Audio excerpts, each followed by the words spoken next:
as much as you go through weird things, I think like it's life. Yeah. It's life. Nothing's perfect, and I think it helps you cope with things later on. It fully rounds you out as a human being. I mean, I couldn't imagine just having like a straight and narrow childhood. Stand by. 3, 2, 1. The following program comes from executive producer Lilian Garcia. Every athlete is on this quest. Every performer dives in head first, battling real-life challenges and overcoming obstacles in an effort to make their dreams reality. Singer, speaker, and 15-year WWE host Lilian Garcia was the first woman to ever announce WrestleMania and is now the PFL MMA cage announcer. And now she's giving you an all-access pass to the human interest stories of elite athletes, Extraordinary entertainers and wellness experts. Now, let's embark on another fascinating journey Of chasing glory. with your host, Lilian Garcia. Hey guys, welcome to Chasing Glory. So excited to have you guys here because it is a huge month that we're about to kick off and a really big show because of something else that's very exciting that is about to happen. And that is, before we get into Women's History Month, that's right, Women's History Month. Woohoo! So excited to celebrate that. I'm going to talk to you about the fact that we had this little contest. It was a few weeks ago that I asked you guys to help me name the octopus. Well, after weeks and weeks of your submissions, we've made a decision. So excited to announce the name of our little guy because, well, it means he's coming to life. So without further ado, here we go. Drum roll, please. The name of the octopus is Seymour! Oh, I love it. Oh my God, check it out. If you guys are watching this, you're seeing right now, obviously the rendering of Seymour coming into an animated life. But for those of you that are listening, you might want to go back and watch this on youtube.com/Lilian Garcia because we are showing a photo from, this was drawn by Wacky Tunes. George over at Wacky Tunes has brought this little guy to life. Seymour is actually our mascot now, officially, thanks to Dom Vasquez. That's right, Dom, thank you so much. We loved all the submissions, by the way. You guys did a great job. But for some reason, Seymour really stuck because, well, everyone says that once they listen to the show or watch the show, they see more. They see more of the things that they want out of life. They see a little clearer for all the stories that are being shared. So it just felt very appropriate. So Seymour is officially the name of our mascot. So excited. And we're going to be doing a lot more with Seymour on Chasing Glory. So stay tuned for that. But for the giveaway, Dom, congratulations because you did win that autograph 8x10 that I told you that I would sign for you. You can't even buy this anywhere. Also, I'm going to throw in the article that I was in, the magazine, and I'm going to sign that for you. You can't buy this anywhere either. And of course, my CD. This you can buy online. Get it right now. But you can't get it autographed though until I do that. And that's what I'm going to be doing for you is I'm going to go ahead and autograph this for you. And as promised, I told you would also get a Chasing Glory t-shirt. If you guys want any t-shirts out there, all you got to do is go to liliangarcia.com or chasingglory.com and you can get yours. But Dom, we will be sending you all of these items. Again, thank you to everybody who entered the drawing because now Seymour is officially with us and has come to life. So it's pretty darn cool. It is Women's History Month and I'm so excited to be kicking it all off with Renee Young. Now she was on the show before. It's been some time and during that time she talked about how she really wanted the commentary job if it opened up on Raw. And sure enough, she became the first female to ever commentate full-time on Monday Night Raw. I thought she did a tremendous job, but we do talk about that, the experience of that, the things that she learned, and how she feels about no longer having that job, but now doing backstage. All right, so there's a lot that we dive into, and I'm gonna go ahead and just get things started because it is a fabulous interview. Just wanna make sure that you guys spread this, share it with someone that you know will benefit them in their lives, and just follow us at Lilian Garcia on Instagram and Twitter, Lilian Garcia official fan page on Facebook, and of course at Chasing Glory on Instagram. Okay, Without further ado, here we go. Here is Renee Young's journey of chasing glory. As a Canadian native, Renee Young knew she was destined for a career in front of the camera.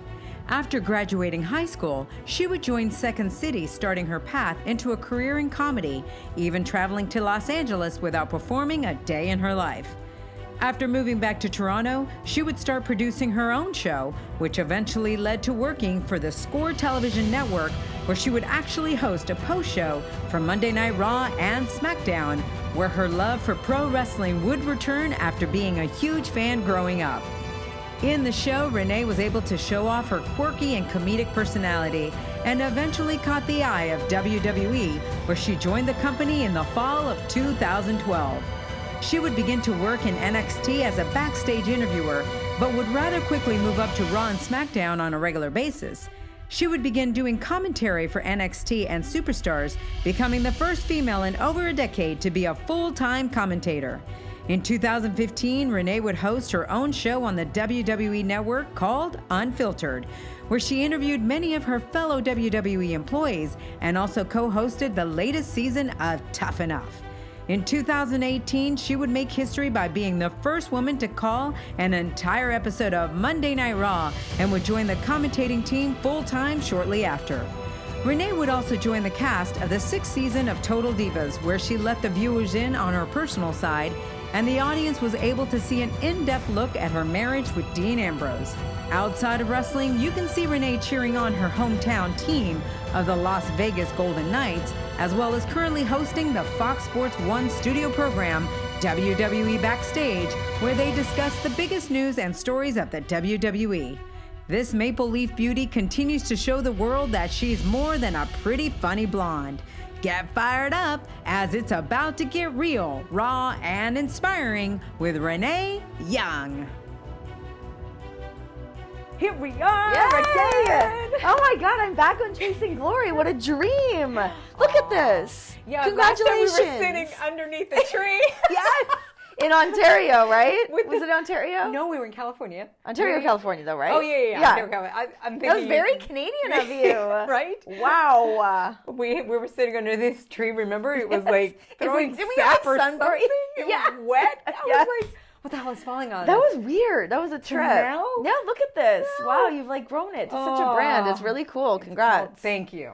Very cool. Evolution. And Yes. it is because of the amazing interviews you guys are like pouring your hearts out here that people have just really been gravitating to the show. Everyone has such a cool story to tell, you know? Everyone That's does. the thing, and that's what's been so great. Like when I had you last time, it always makes me feel closer to the person 100%. afterwards. Yes. I feel like we shared something so special, me getting to know more about your mom and your dad and your brother. And Well, a lot of times when you we're on the grew road, up we and- don't get to have those conversations. there We don't talk about that stuff. Don't. We Yeah. should. Yeah. We should. But instead, we're like, I'm in the seg. I need to curl my hair. Everyone get out of my way. Everyone's like freaking out. But yeah, you never have time. I'm not doing anything tonight. No. I'm just in catering. It's a salt and pepper chicken again. The big dramas of life. We survived it. Survived the battle. But I do know that you were nervous last time. You were really nervous for your episode to come out. I was nervous for my episode to come out. Yeah, because I don't want to say I don't drop that guard. I do consider myself like a pretty open person and a pretty open book, but I often will use humor to deflect things all the time. Where I'm like, everything's fine. Blah. I do that all the time, so to sort of drop that guard and not use that as a crutch was very stressful for me. But after it came out, how did it feel and the response that you got? It was great. Yeah. I mean, I think with anything, and I feel like in like 2020, that's something I'm like trying to be more aware of is just like owning who you are and putting like not just having to slap a filter on a photo and come up with a quippy little caption or whatever. It's nice to drop that guard and just like be a human being. And I think realizing like the platform that we have as often as we can do stuff like that and show that human side, I think makes a big difference. But the fact that you talked about what happened when you were so young with your mother's it wasn't wait, I can't remember. Was he a stepfather? Yeah. Yeah. And the abusive things that he would do, right? Yeah, I mean, he was just like, but at this, so yes, he was a crazy person. Right. Like, legit, he was like nuts. He would do a lot of really scary, weird things. But at the same time, going through that, and everyone goes through weird things. Right. My story's Yeah, we'll not say that. special to anybody else's. But on the other side of that, seeing how my mom was able to handle things like that and still gave us what I consider a pretty happy childhood. Like, that's what I take away from that is, like, even though there was like scary, weird things happening, she would like sort of detract of like, we're going to go to a hotel for the weekend. And we're like, oh, hell yeah. Like, she would just like do things to sort of distract us from maybe some like less than ideal situations that were happening there.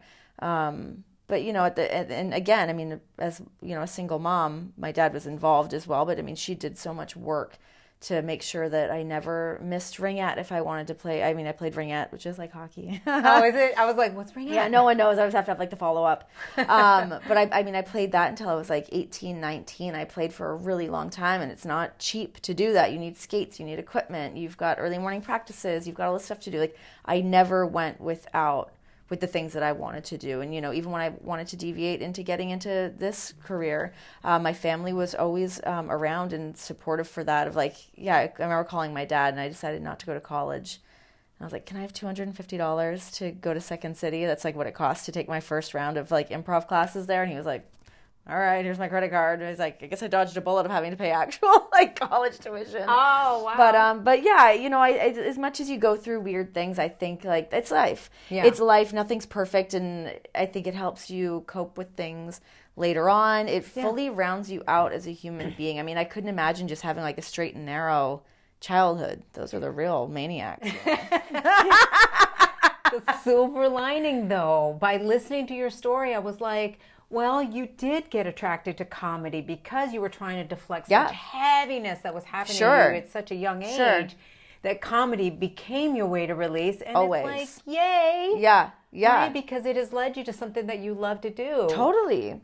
Yeah, it's funny how things like that work out. You like don't even think of like the layers of like, oh, I don't know, I like a good laugh. Maybe I'm interested in that line of work, but you realize that like I would use comedy as a way to sort of like break tension, or which I still do. I still do that. But yeah, it lands you somewhere, I guess. So when you and Jon, now he's Jon. Before he was Dean, now he's Jon. Thank God I can just call him Jon. Oh my God, they used to drive me insane. Jon, Dean, Jon. Oh God.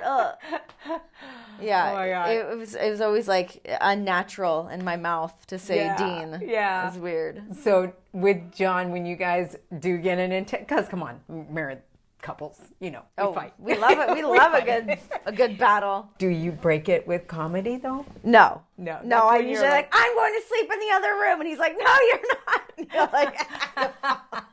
I get like very dramatic. It's like all of a sudden it's like, all right, relax, stupid. No, when we fight, we don't usually. He's actually more inclined to use comedy than I am. Yeah. And does that make you more mad? No, he can get away with it. But I mean, there's other people that maybe couldn't get away with that. You're like, oh my God, take this seriously. Right. But no, when he does it, he's got good timing with it, I guess. He knows when the timing's right to start bringing in the troops and start doing the comedy act. He's good for it. We were just talking about the fact that you guys had just married, because this was 2018 when we had our last interview. Right. It's yeah. crazy. It's like a year and a half of what We've been married 3 years coming up in April. Okay, 3 years. So we must have we got married in 2017. Okay, yeah. Yeah. So you guys were, right, we talked about, though, how you decided to get married, the whim of what, 1 o'clock in the morning? 1 o'clock in the morning, Pastor Pete on Yelp. Yeah. That is awesome. I mean, as much as it was a whim and we knew we just wanted to kind of like randomly do it whenever, we did have our marriage license for 6 months prior. So like we had thought out, they're like, well, we know we can't just like randomly get married. We have to like actually make it legal. So yeah, when we were in Reno one day, I was like with him on a live event, and we like woke up and we're like hungover and just like, what are we doing? And we walked over to the city hall and got our marriage license then. But yeah, anyways, it was burning a hole in my pocket. I'm like, all right, let's do this. I'm ready. Yeah. So how's it been now? 3 years. It's great. Yeah. Yeah, it's great. Married life is great. And I feel like that's when you're married to the right one. When you're married to the right one, yeah. I mean, we got together when, gosh, we were like 28. So like we weren't babies. We had like, had life experiences, had already achieved a bit, like a lot of the success that we wanted to get. So I think that sort of helped us prepare to like be in a relationship as opposed to being like, I love you, but I got to go do this other thing. Like we do still do that, but we, at the core of our lives, it's like we're married and we're together. I mean, the other stuff is like great extras. Where before, when I was like so career focused, I was like only focused on working. And when I met him, it was like so different that I was like, oh, I love you. Let's go live together. Isn't it nice though to also have that balance of work and having a loved one? Of course. I think some people think that you can only have, like, if I want to be successful, I can only be focused on career and that's it. Yeah, what's really funny is actually Cody Rhodes. I remember talking to him. It was when John and I first started dating, and he was like, "Oh, it's cool you guys are together." It's like, but it'll be interesting to see like how you guys react when things aren't maybe going so well for one of you, because things were going well for me, things were going great for John when he's in the Shield and doing X, Y, and Z in WWE, and that always kind of stuck in my head. I was like, "Oh, what does he mean by that? Mm-hmm. Like, what does happen if something's not going well, or we have like a bit of a struggle or a bump in the road?" That always kind of stuck in my head. But I mean, obviously now, we've been together 6 years, married for 3 of them. And obviously we've gone through those bumps in the road. We've gone through times where things haven't been so great. And I couldn't be happier to have him be the person beside me when I'm like losing my mind, not knowing what's next, what I'm going to do. You get those weird insecurities that bubble up sometimes. And I mean, it's so funny because I would talk to him a lot of the times, and I've had these conversations with you, and it's like, what's next for me? What do I want to do? I feel like I'm maybe not living up to the potential of things that I want to be doing. How am I supposed to like deal with that? And he would always just be like, just do it. What's the thing that you want to do? Just go do it. Just figure it out and go do it. And I'm like, it's easier said than done. How can you just say that to me? And then I see what he's done, and he's just done it. And I'm like, oh my God, he was like very literal about the way that he means those things of like, if you want something, to just go do it and figure it out. And watching him do that with and navigate those waters outside of WWE is it's been really amazing to just see someone realize what they want to do and actively pursue it with no fear. It's incredible. It's really cool to see. So I've been really lucky. Any times that I've been feeling down or weird or not sure what the hell I'm doing, to have him be the one to kind of take my hand and guide me through that. And how hard was it for you? Because he was having a struggle of a time with the Shield, and then breaking up, and then, deciding to leave WWE, and then ends up at AEW, and then you're still at WWE. I'm sure people were like, what? They were, but you know what? I was honestly... And even the company. I'm sure the company was like, well, whoa. I was expecting, because at that time, I'm doing commentary, I'm sitting in production meetings, and all the news breaks of him going to AEW, and I was sort of like bracing for that impact of like, what's going to happen? And nothing changed for me. No one treated me differently. Anybody talk to you about it? No, not really. Other than the boys wanting to know how he was doing and whatnot, but... Other than, I was never pulled aside and was like, oh my God, what's like, John's doing his thing and you're doing this and we got to keep things separate. Like that conversation never happened.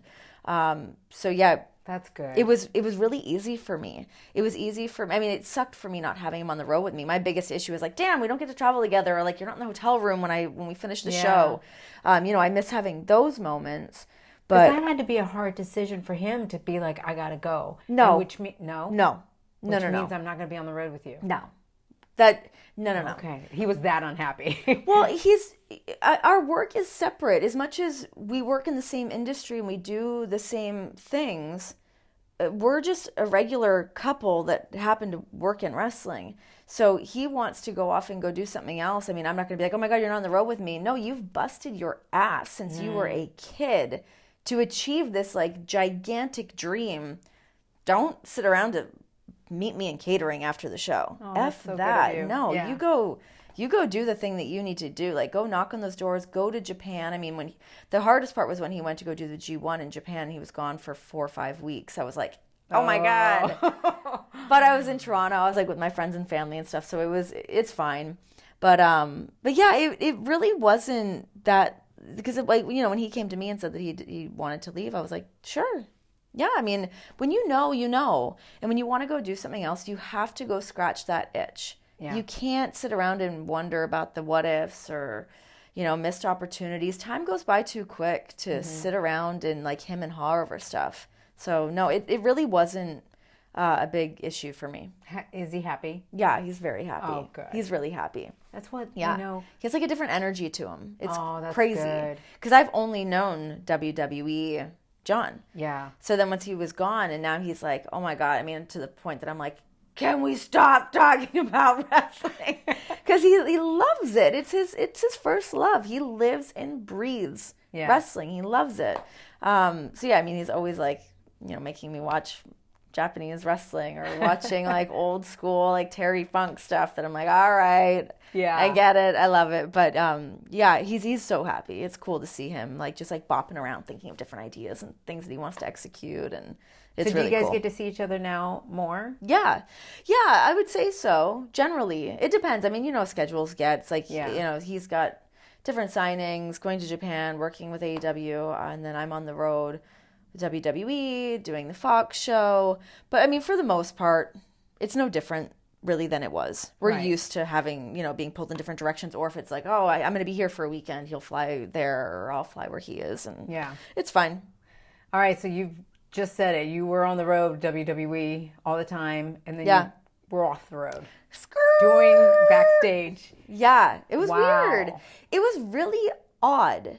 And maybe you felt this too, but you realize how much of your identity is wrapped up in WWE. And not even just like, for me, it wasn't like, oh, I'm not on TV with WWE. It was like, oh, I'm like not around my friends. These are my friends. Right. Without these people, like, who are my other adult friends? Yeah.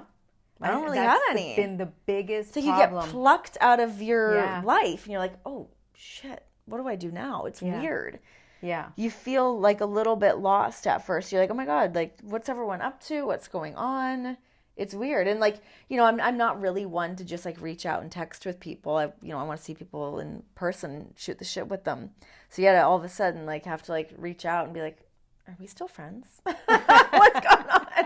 It's weird. Yeah. It's very odd. You know, in the ladies' locker room, we just have so much fun. Yeah. With everybody. And kidding around and talk. And even when we're off for a few days, we'll text or something. Yep. And then we see each other again. And we would see each other spend a more. lot of time together.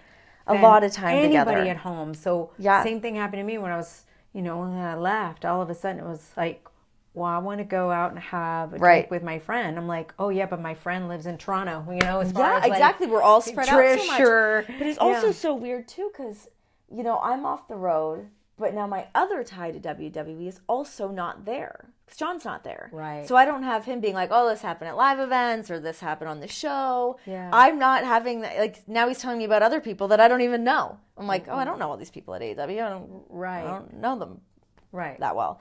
But yeah, it's funny. It's very odd to try to like gain your footing again outside of that. You know, I was, you know, staying busy coming out doing Backstage with Fox and figuring out that new role and that new gig. So it's nice to have something else to sink your teeth into and to pay attention to. But yeah, it's weird. And then you know, I went back for Royal Rumble. That was one of the first times I went back after being gone for a while. It was such a trip to see everybody. But you get back in, you're like, oh, everything's still the same. Yeah. Everything's the same. Everyone's doing the same thing. It's it's actually kind of comforting, but yeah. I get it. I'll go back there like years, right? Deuces, yeah. And then I go back there and go, oh wow, everyone's doing the same thing. Natty's walking around with a bag of hair, trying to sit. I love you, Natty. I know. And there's, you know, you even go up to the makeup counters and you're like, hey, everybody. Oh, hey. And it's almost like you haven't been gone in a way. I know. They're like, oh, I've not seen you in months. And you're like, yeah, I've not been gone. Or I've not been here for a long time. It's funny. I didn't realize, because their world is going like that. Yeah. It's funny because I remember hearing other people say that. They're like, man, you walk away from me and you don't hear from anybody. But it's like, it's not a slight to the person. It's just, it's a busy gig. People are so busy. It's stressful. And everyone has their lives outside of here as well. People Yeah. are dealing with their family and their pets and whatever that, yeah, I mean, you stop, you get off the ride for a little bit and it's still going. You feel like you're like missing out on stuff, but FOMO. yeah, exactly. Total FOMO. All right. 100%. But have you enjoyed being off the road? I have, yeah. Because you were on the road for how many years? Like 7 years. 7? Yeah, it was really nice. Yeah. It was nice to just sort of catch a breather, especially in the way, you know, when I stopped doing commentary and then I was like, now what? Now what am I supposed to do? But knowing that Backstage was coming up when that was sort of being phased out of me doing commentary, it was sort of, you're left with like nothing in your hands. You got empty pockets. You're like, what am I supposed to do now? That it was odd to have everything stop. And then for a second, you're like, oh, I'm not important anymore. I'm not needed around. That it makes you feel a little bit weird. But I got over that pretty quick. Cool. It's not, you know, I try not to like dwell on stuff like that too much. Yeah. And it's always, you know, you hear these conversations in the locker room a lot of the times of like someone's up and they're being booked on a bunch of different things and life is great. And then someone's like, well, at a certain point that will go away and the next thing's going to come in. Right. And it's figuring out how to cope with with that exactly. The dip. Of figuring out how to cope with that. I'm kind of reminding myself of that, of like it's cyclical. The whole thing is just a cycle of how things work, and to a degree. I mean, it's also a matter of putting in different work and having aspirations of things that you want to do. But yeah, it's odd. That's why I thought it was so beautiful. Bianca Belair was on, and we did a recap. She's very cool. She's awesome. I'm really a big fan. Yeah, me too. Yeah. I'm a big fan of her in the ring. I'm also a big fan of her as a human being. She's very cool. Yeah. Holy moly. Yeah. So she talked about how she stopped looking for validation outside of herself. Like she loves to go out there and perform and show what she can do. Yeah. But it's more, she said, I'm proving to myself. And the only one that at the end of the day that I'll step off and go, did I do good? Am I proud of myself? And I was like, that's beautiful, because a lot of times we're looking for validation from everyone else. Everyone else. You want to walk back. Did you hear this? Did you see this? Was this okay? Did this look all right? What did you think of this outfit and then you go to social media to see if they all approved of it. And it's whoa. It's exhausting. And it can be so toxic. It can. It's so toxic. So how crazy you were on Chasing Glory, and we were talking about how you wanted... It was your fault, Lilian. No, I want to hear this. You willed this upon me. No, you said it on I there. willed it upon myself. You said. I did. If the chair comes open for commentary, I feel like I have earned it. I want it. Yeah. I want that spot. And literally the week later, boom, it got announced. Yeah. You were the first female commentator. Amazing. Congratulations on that, because you did make history. But tell me about that journey. Yeah, it was, it was a lot of sort of the opposite of what you said, Bianca just said. A lot of times I felt like I didn't belong there. And I wanted to be like, I belong here. I earned this spot. This should be my spot. But I kept feeling like you hear the background chatter of like, should I be there? Why is this woman in here calling this match? She's never been in the ring. What's she going to bring to the table? And I started... fans or from people that work...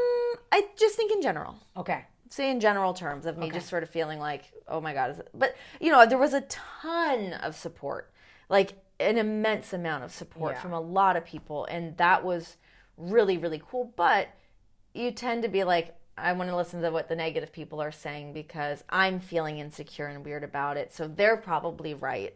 It's hard not to feel weird out there.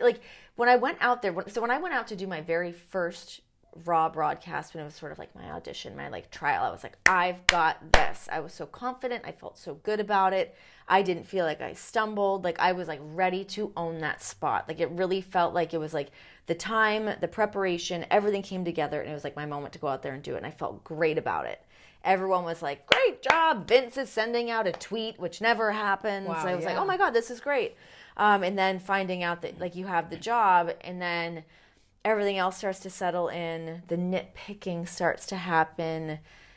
You start to kind of lose focus of what your voice is supposed to be out there, and you're getting a lot of different feedback of we just want you to be you, or we want to hear the fans' perspective, but we also want you to just be a broadcaster. And it was just a lot of different hats, and I sort of lost what I was even trying to do or what my tone was supposed to be when you want to hear something different. You were trying to change the way.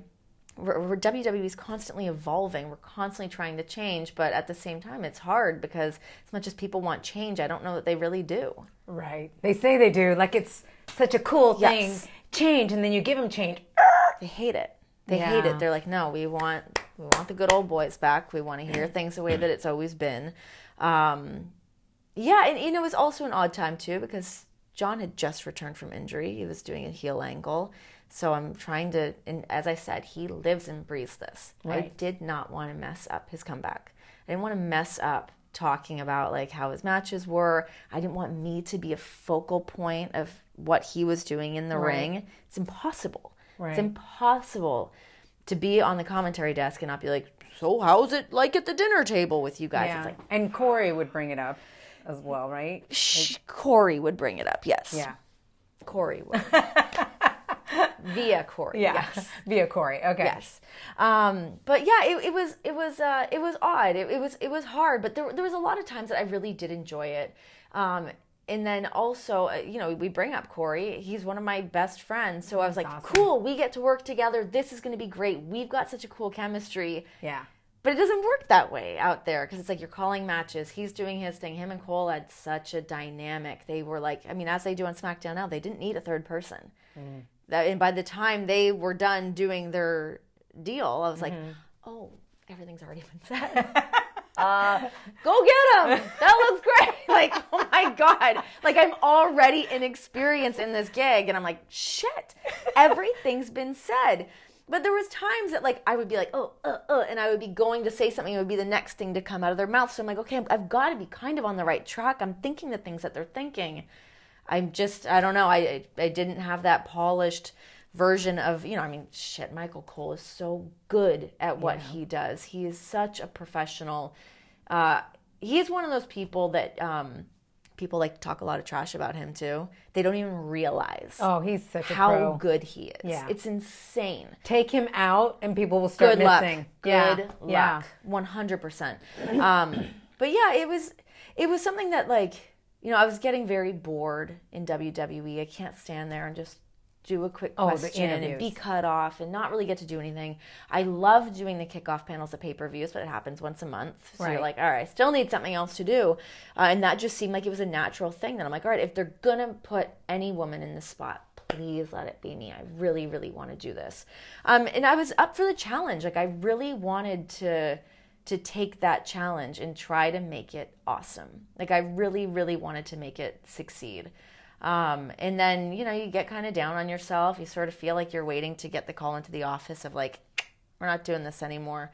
They let me stay out there a lot longer than I maybe thought they were going to. So it was nice to feel like I really did get a good opportunity. But I honestly was relieved to stop doing it.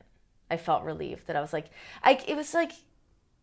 it's trying to just make something happen. You're like, you're trying to force it. Yeah. Trying to force it and it was completely different from what I do as well. Everyone's like, oh, she's great at hosting shows. She's great at this. It's like, that's not the same thing as this though. Right. It's not the same thing.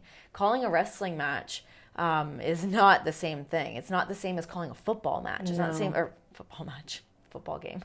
But it's, I didn't even catch that. I'm like, yeah, football match. Yeah, okay, I get it. It's not the same. Like, what we do is such different storytelling, and it's important. It's a very important, critical part to how WWE works.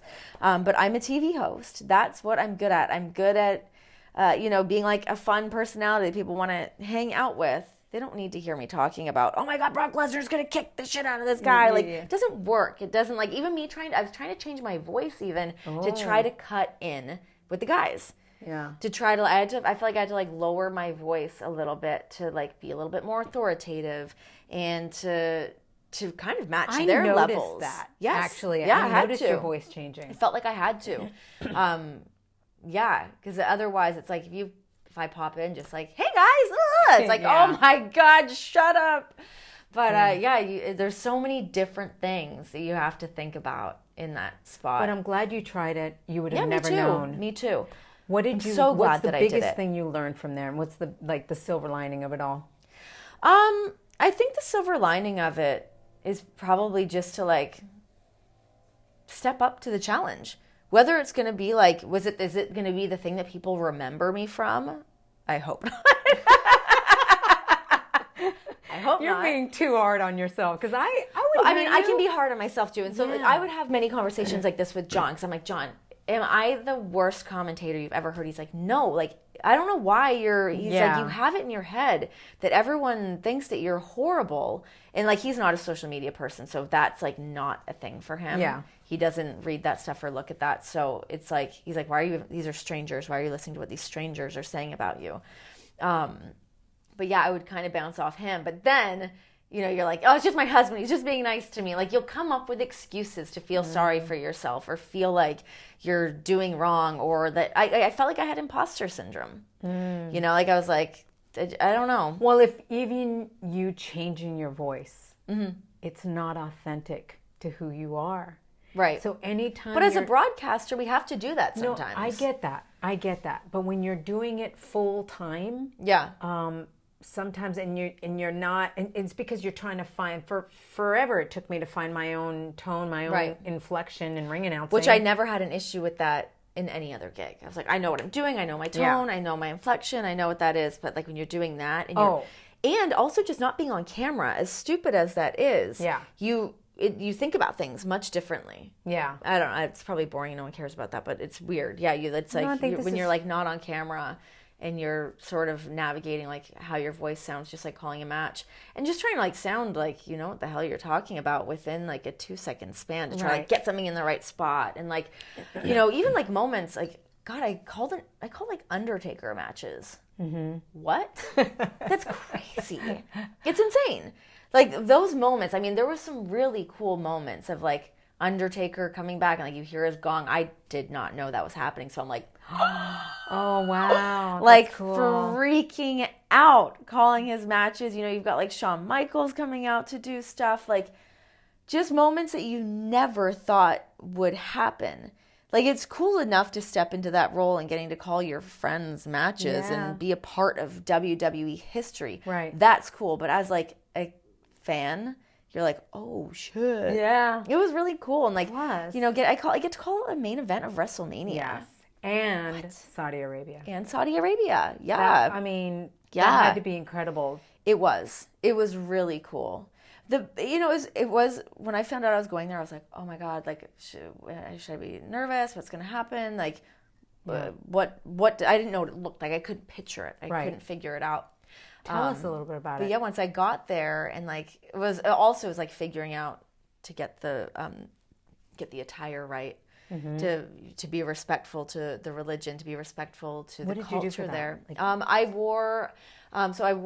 had to be covered up neck to my wrist to my ankles, so I just had like a long black. But did you get that? I got it. You got it. I got it. Yes. Where here in the States? On Amazon. Yes. On Amazon. I think I got it on Amazon. Seriously? Yeah. Like you just Google like, what the heck did you put in there? Oh God. The name of the actual. Not a hijab. No, it's it starts with a B, I believe. Abaya. Yeah. The abaya. Okay. So I was looking that up, but I wanted it to like be fancy and nice, but I just couldn't find the right thing. And I was like, the first time I went over, it had to be black. I was told specifically this. Okay. So I was like, all right, got it. And I was like, I just want to go there and do my job and get out of there. I wasn't like looking to put on a showcase, you know? But then when I went over the second time, I was like, okay, now I get it a little bit better. And I got a nice, like, sparkly, bedazzled. And did you get that from Amazon? No, I actually got that from Free People. Yeah, it was like a nice dress that they had at Free People. And I just wore like tights under it so that my legs were fully covered.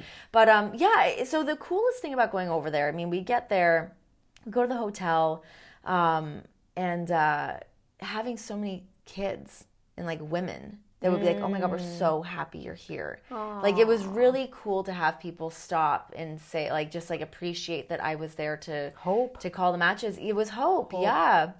Yeah, it was incredible. So to go over there twice and get to do that. And then the second time I went over, Natty and Alexa were there with me. And we were sort of waiting to see what was going to happen with their match, if it was going to be approved by the sports board there. Right.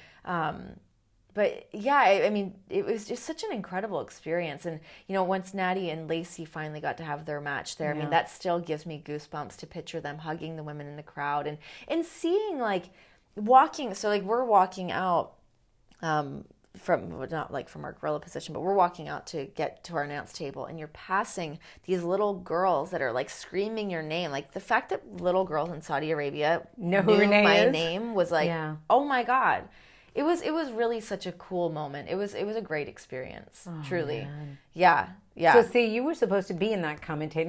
No matter how hard. Yeah. Think about Things it. are hard, and like I feel like it's sort of like that scab that you're like, tell me about it. That I'm like, I feel weird about it, and I want to. And it's obviously probably a bit of a defense mechanism by myself as well. I'd be like, I sucked at it. It was bad. I don't know. Because I feel like that's what everyone is saying, or they want to say that, or whatever. I think you're focusing on. I am the haters. Yeah. That wrote. And that's not who represents the majority. Right.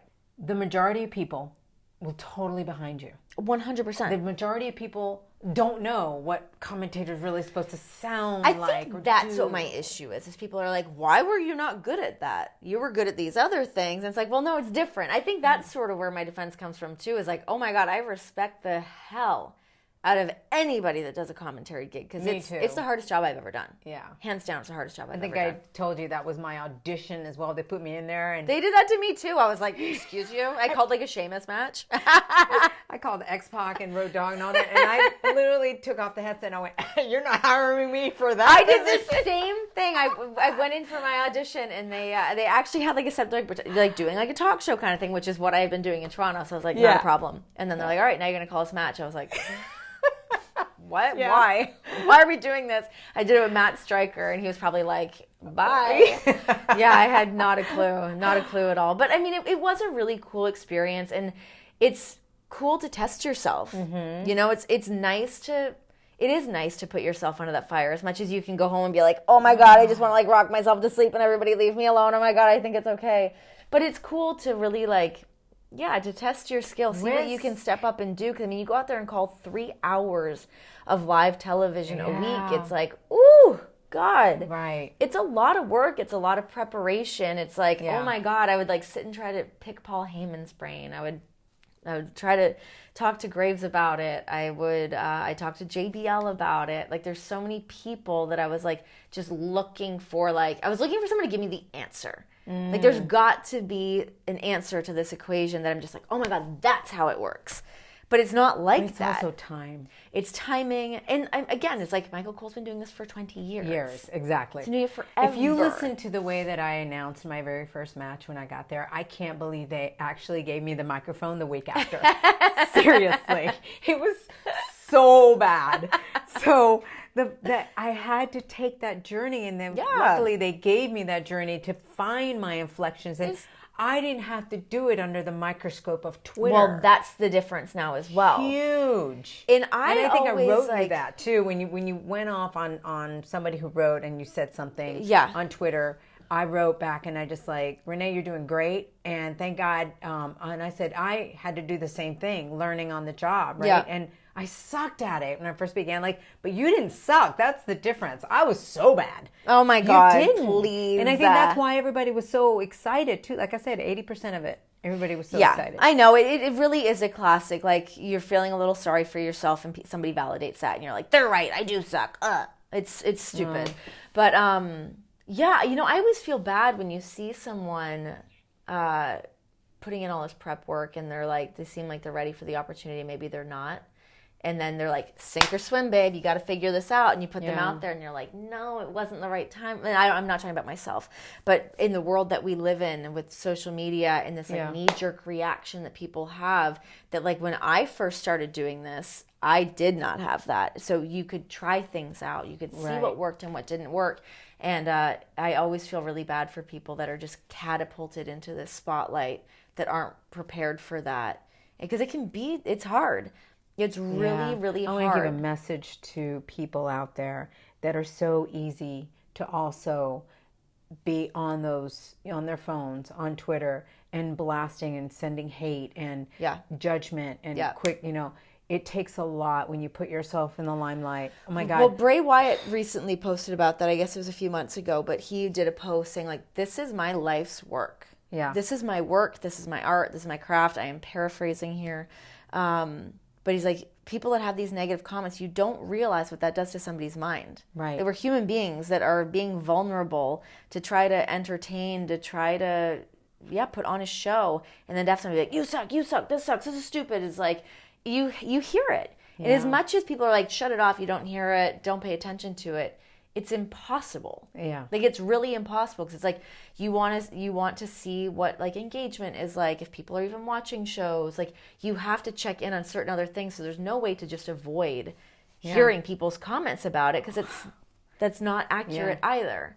It's odd. Mauro Ranallo actually came out recently and said how he had gotten off social media, and it's the best thing that he's ever done. And he said it. He goes, anybody with any kind of especially anybody with any kind of mental health issue. I would say especially, because I think anybody deals with that. Yeah. Right. I think everybody deals with it. I think social media has sent us into another realm that we're trying to figure it out. Yeah. And now, but it is messing with our minds. It definitely is. And you think of like us sitting here talking about it, and it's like, we're adult women that have been successful doing the thing we're doing. Can you imagine what it's like being like a high school kid going through stuff like this? I can't. Like, because that's scary. I remember getting bullied as a kid. Yeah.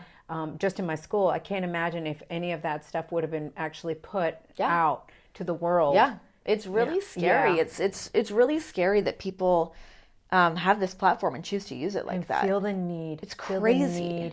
Well, a lot of people, there's that phrase that says hurt people hurt people. Mm-hmm. There's a lot of hurting people, and they feel like when they go up there and put somebody else down, it's going to make them feel better. Right. But Paige and I were talking about this. It never makes them feel better. Yeah. Never. No, Never. it's like you're trying to create, or you're trying to make yourself equal with somebody by, bringing them down to your level or whatever. But yeah, I mean, God, I see some of the comments, like things people say to me, and I've been able to like filter a lot of stuff. Like, I don't have the comments on my Instagram. I don't have. Oh, really? Oh, hell no. Oh, Goodbye. Wow. You said goodbye to that. Yeah, a long time ago. I've not. Only people that comment on my Instagram are people that I follow. Oh, okay. That's the only way. Yeah. Because it's like, I don't need that other narrative in my life.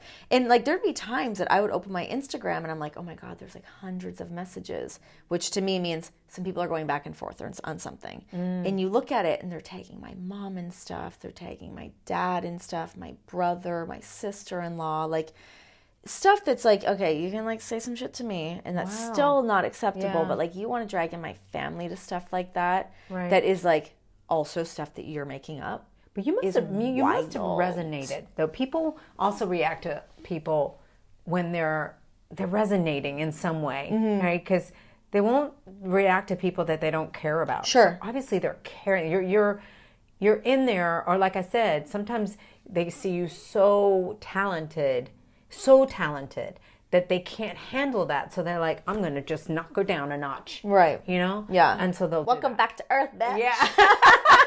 You're like, wait, it was so nice up here. Like lasso you back down. Right. I mean, but at the same time, so it's funny because I often see that phrase of like, if you don't have haters, you must be doing something wrong. And I actually don't agree with that. I don't like that phrase. Well, I'm just wondering if that's, But it exists. It exists 100%. But I actually, like, aside from like, fans that might not like certain things you're doing, but I never really felt like I had enemies within the industry. I never really felt like I had girls that were like trying to take me down. Oh, not. I never really no. like in entertainment in general. Like I never really felt that. So it's funny because people think if you don't have or you don't have haters, you're doing something wrong. I was like, shit, am I not doing something right? I'm kind of friends with everybody. But it is true because sometimes, I mean, I've been rather lucky in mine. Followers that have followed me have really been loving, and I've had just a few, but it did make me wonder, like, am I not relevant? No. Right, not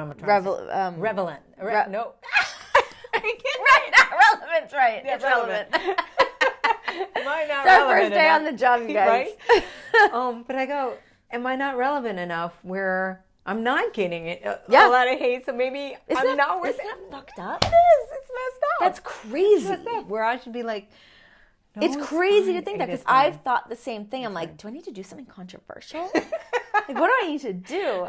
Get on the announce table. You did it. Stir that Okay. controversy up. Yeah, it's wild. Before I ask you about Backstage, we were talking about commentating. Beth Phoenix has Oh been my doing this God. for a while. I love Beth so much. Yeah. Oh my God. She's awesome. She's amazing. And like, you know, as much as I was like, oh, I want to do this. This is my spot. But you look at somebody like Beth who like, God, she's incredible. She's so smart. She cares about this business so much. She texted me after her Royal Rumble match, which was insane. It was insane, yeah. And she's like, oh, just caught up on Backstage. Your hair looks great. This is nice. I'm like, you're at home watching Backstage when like you've gone through like you and your husband just had this monumental weekend. I mean, it was like it was like Wednesday or whatever, but still, I'm like, you're catching up on all the things that are going. You're gonna take the time to text me because you're like, she's just aware of everything, and she's like she's incredible. I love Beth, but to see her step into this role and take it on the way that she has. And she is a sponge. She's with a great team as well, which is amazing. And shit, she's a Hall of Famer. She's like, she deserves. Do you think everything. it helped her that she was a wrestler? Like she 100%. knows it. Yeah. 100%. She can call this match Yeah. in such a different Well, she way. has instant credibility. I didn't. True. She had credibility no matter what. You can't deny how good Beth Phoenix is. Right. I'm like, I like wrestling too. I'll talk about it. Right. Where she's like, she's a bona fide Hall of Famer. I mean, she is like knocked down doors from it. She was a women's evolution before there was a women's evolution. I agree. You I've know? always said that it's great that we've had the women's evolution, but there's a lot of people It's been that going on for a long made time. that happen. And Natty's another one that's an unsung hero within that. But yeah, I mean, seeing what Beth has done in the commentary role, and she gets better and better, and she is always so poised, and articulate in conveying, and also like energetic about things. Like she has so much passion for this, and I think that just bleeds through the microphone.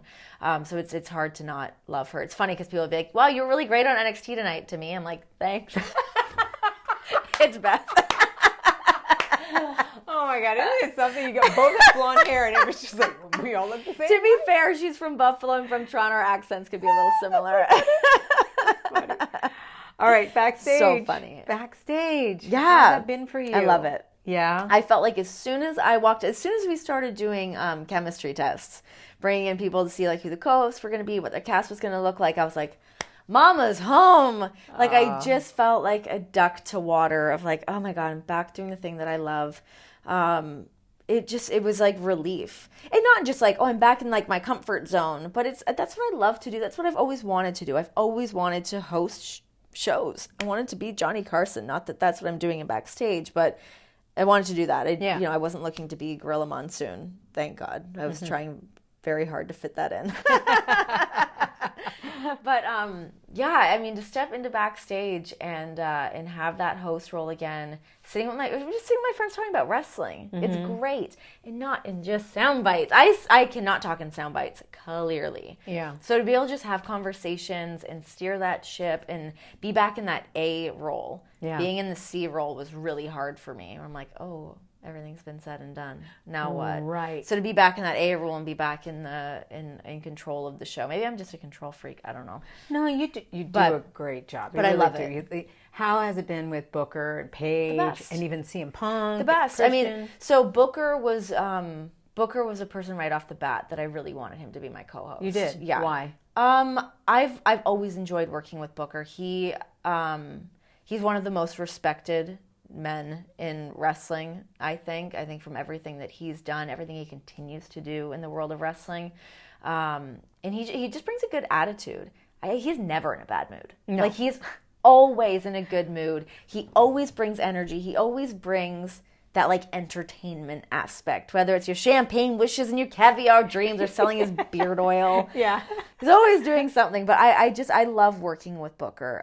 Yeah, he just seemed to me like the shoo-in for that co-host spot. And then having Paige, I knew Paige was going to be involved in the show, and her and I had been dying to work together on something. Oh, even before that, yeah. Yeah, I mean, because we'd always be like, oh, we could do like maybe like a network show and do something like this. Like we always, her and I are like two people I think have always had like a pretty cool chemistry as well.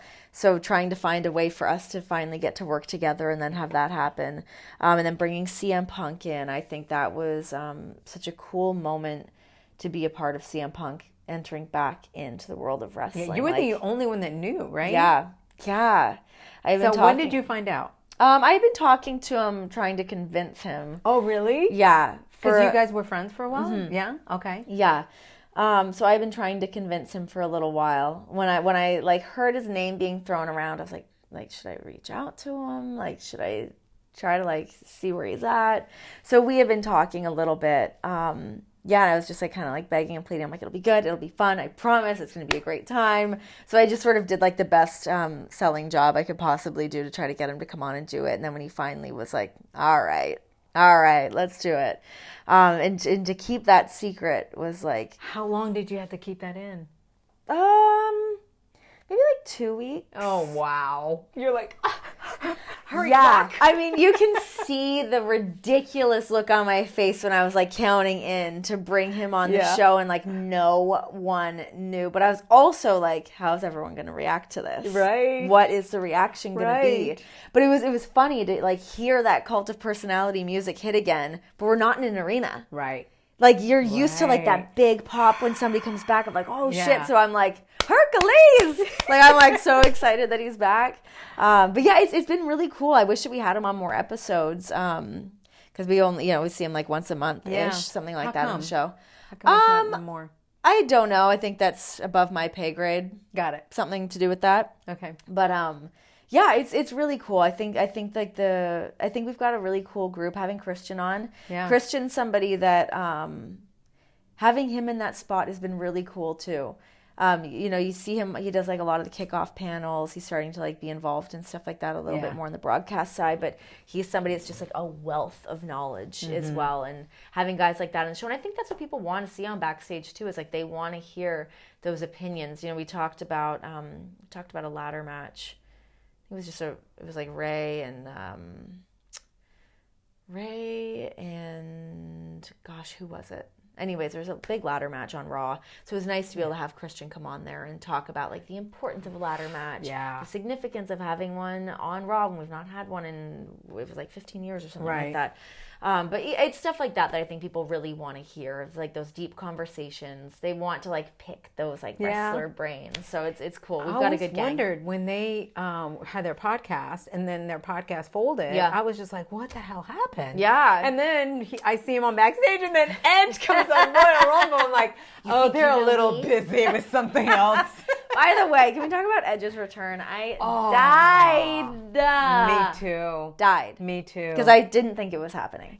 Paige and I had already had our interview when he returned. And I always wanted to ask Paige, like after that, like, wow, does this give you hope? Sure. That you might want. Did you guys talk about that at all? No. Nope. I've not seen her since. Oh, you haven't? Well, we're taping this out of order, but it's been 2 weeks. Okay. So yeah, because we did our show we did our Super Bowl show. Right. So I'll see her next week. Okay. But yeah, I've talked to her, but yeah, we didn't talk about that. I'm really curious to know now, does she feel like, oh wow, this could possibly come back? It's crazy. You see like Edge come back, you see Daniel Bryan make this comeback, like these triumphant returns. Yeah. It's crazy. But, you got to think of the work that they're doing behind the scenes that people aren't even aware of different technology and health and diets and like all sorts of different things. So I literally recently just found out that because I was feeling off, and I was hit as a pedestrian back in 2012 by a car, and recently just found out that I have experienced a concussion during that.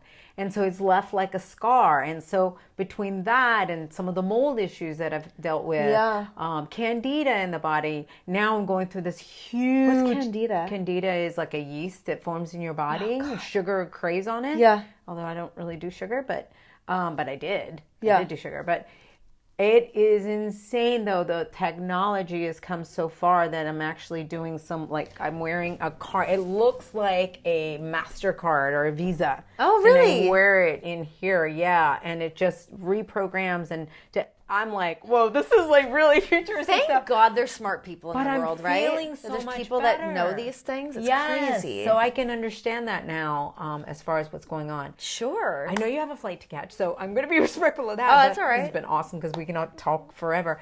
But I want to know, being Women's History Month, you know, women have come a long ways, not only in the evolution of the doors that are opening, but I think the camaraderie of us supporting each other. Yeah. Because for the longest time, it was very, very, very catty. Yeah. And in some sense, there's still some of that and jealousy and, you know, That's going to exist no matter competition. what. It's human nature, male or female. Yeah, but I think more now it's more of a I've got your back. Yeah. I've got your back. I think people are becoming more aware of, you know, sort of like the phrasing of like, to light somebody else's candle is not going to dim your own.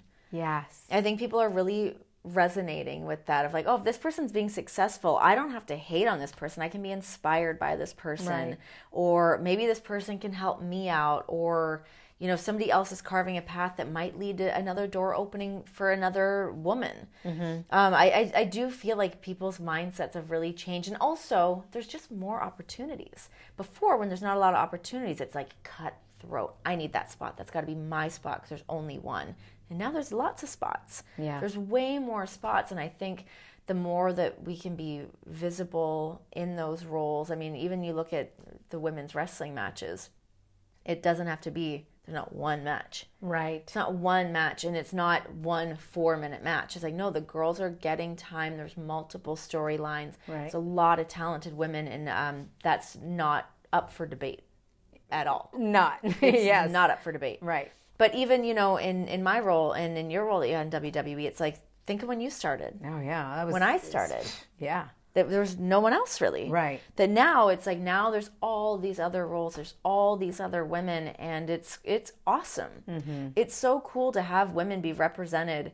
You know, obviously I can speak in the wrestling world more than anything, but I think in generalities, it's like women are getting those opportunities, and it's insane to me that it's taken this long, but I'm glad that the change is happening, and that, it doesn't have to be a fight for that one spot of trying to like, here goes your Achilles, I'm coming for it. It's like, no, like there's spots, there's openings, and I think kind of creating those your own path as well is also crucial.